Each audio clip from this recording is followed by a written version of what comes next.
Hi, today I want to talk to you about children of alcoholics. I want to highlight the main characteristics, issues that they'll experience. So if you're watching this and you either know a child that's living with a problem drinker, or maybe you were one, or maybe you work with families of alcoholics, hopefully you'll find this information helpful.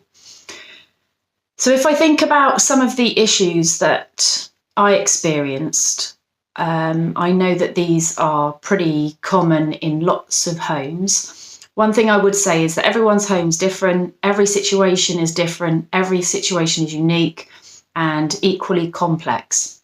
So some of the things that I experienced were issues around a disconnection, and that was with both parents. My father was the drinker, but I felt a sense of disconnection with my mum and my dad. More so with my dad because he wasn't really present in most of my life, but also a different type of disconnection with my mum in that I didn't feel understood. So this is something I want to highlight as well, because just because the other partner may not be a drinker doesn't mean to say they won't impact on the child's life as well, and then subsequently into adult life. So loneliness was another main issue for me, feeling quite alone, isolating myself off from the family because I didn't feel like I was accepted as I was, and constantly hearing words from my mum and dad that I wasn't okay as the person that I was too mouthy, asked too many questions, just basically didn't behave in a way they wanted or would make their life easier. I personally experienced mental and physical abuse, and again, that isn't everybody, and also this is to varying degrees. I don't think I experienced it that bad, but I know other people that have experienced it a lot worse than me. Generally, in my behaviour, I would act out. I would try to get attention, and I'd do that in lots of different ways. How that manifested, I would probably argue back. I would create problems just to get someone to pay attention to me.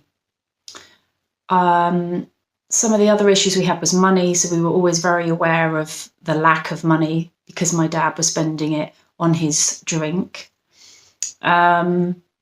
Just like my dad not really being around in my life impacted on me because I felt like I couldn't have a relationship with him.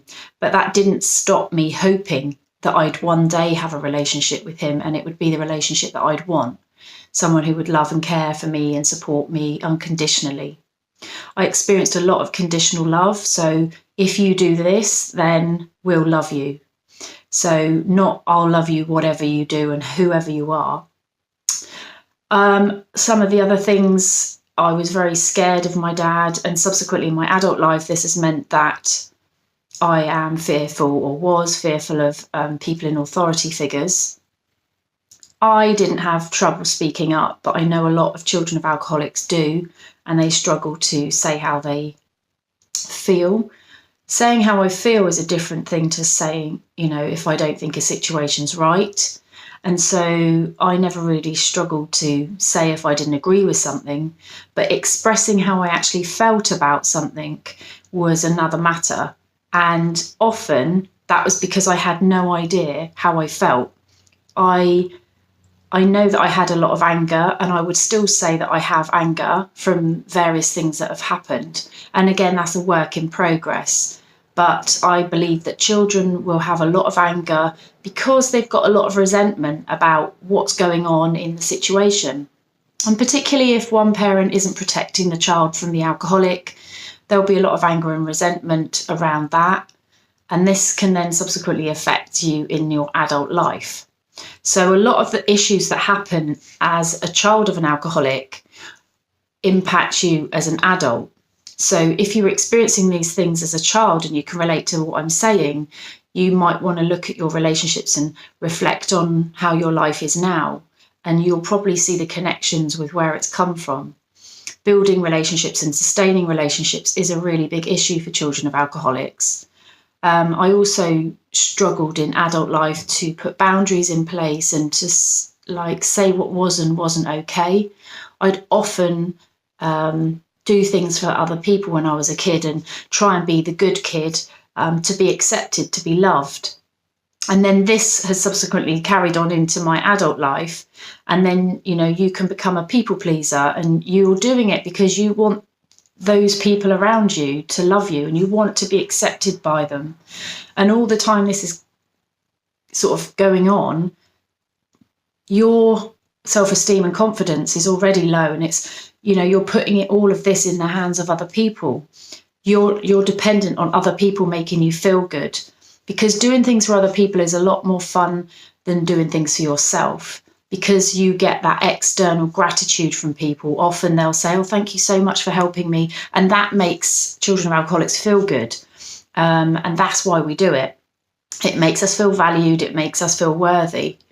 Obviously, these aren't all of the issues that, children of alcoholics face, but they are certainly some of them. And I'm going to be doing more videos talking about my life living in an alcoholic home and really how it's impacted me in my adult life now, and also sharing tools and tips of what I have found has been really helpful. So I hope you have enjoyed this video, and I'd love to hear any comments or your thoughts and experiences. Take care. Bye.